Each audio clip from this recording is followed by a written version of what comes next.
Global Entrepreneurship Week e via kita di 8 anos que nós celebramos na Corsão. No mundo se está 15 anos, então nós estamos correndo atrás com o mundo, pero nós estamos chegando aqui um dia. Agora kita di 8 anos, então mundialmente nós celebramos de 15 anos. Tópico de ano aqui que nós vamos let's do business. Vamos fazer negócio, vamos fazer algo junto com o outro. Me está seguro que a maioria de vocês sentar-se na mesa of Neutrumbanda, conhecer dois books que eu também mencionar. Onde não está Rich Dad, Poor Dad.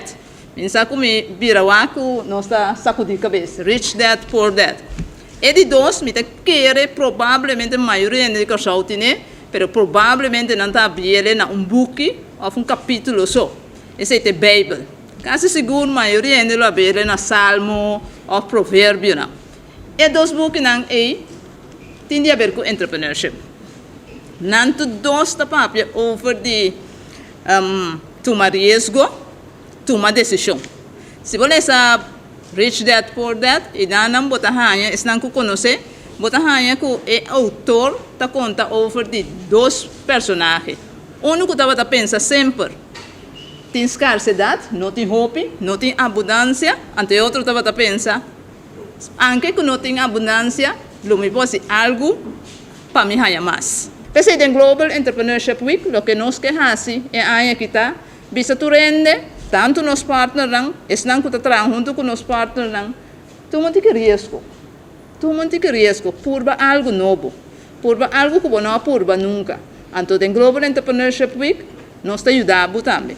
Nos partners não, cada de não tem ideia não, sugerência não, lo tem. Por exemplo, na minha bota, eu tenho caminhada na barrio, caminha bota cana, então porta botar uma ideia de negócio, botar um custo para assim. Eu tenho uma atividade, por exemplo, então me vai papel over DJ, pero over de recycling. Porta um ende visa me tem custo para vender fora, pero porta esse aí, tá um custo para virar sem, um custo que me pode sobreviver com ele. Nós temos também personal que também já foi. Porta algum ende na coisa conhecer Jeff Hoffman.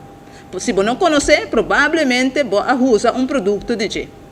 Por exemplo, com Booking.com, Priceline, ou qualquer de produto que ela produz. E maneira de dois dias, é também se conosco, antes de me interessar um charla. Assim, nós temos diferentes atividades.